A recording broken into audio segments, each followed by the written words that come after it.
Dumaan sa tamang proseso ang aplikasyon para matuloy ang Lapu-Lapu Day Block Party noong April 26. Paunang resulta ng safety review na isinagawa ng syudad at ng Vancouver Police Department.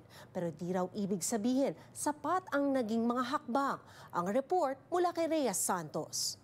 The preliminary report shows that the proper safety processes were followed ahead of the Lapu-Lapu Day Festival.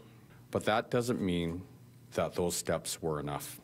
Bagamat pumasa sa risk assessment para matuloy ang selebrasyon ng Lapu-Lapu Day Block Party noong April 26, di naging sapat ang mga ipinatupad na hakbang sa di inaasahang malagim na trahedya.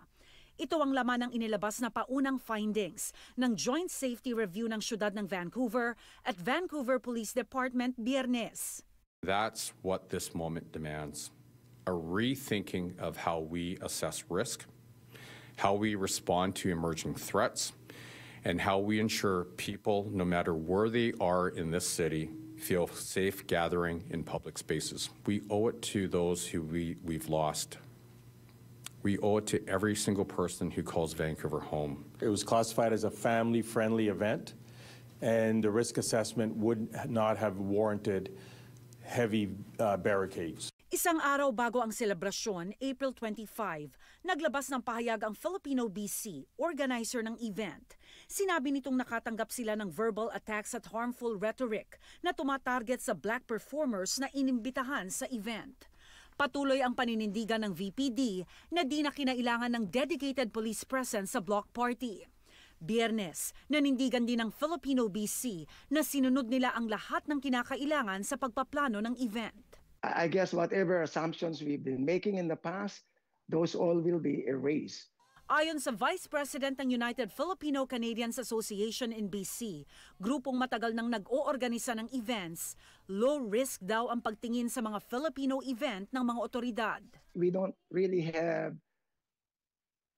a presence of groups that are against the Filipino community. Regardless of the cost, if an organizer of a community event feels anxious or nervous and would like presence, we will have presence there.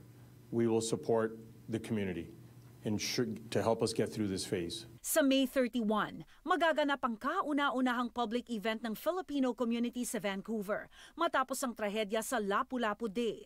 Nangako raw ng mas pinaigting na seguridad ang mga pulis. They're planning to close one block to ensure the safety of the people. Do you have to pay for police presence and the barriers that they're gonna use? O ang VPD po, ang city nagsabi na, sige, sa amin na to?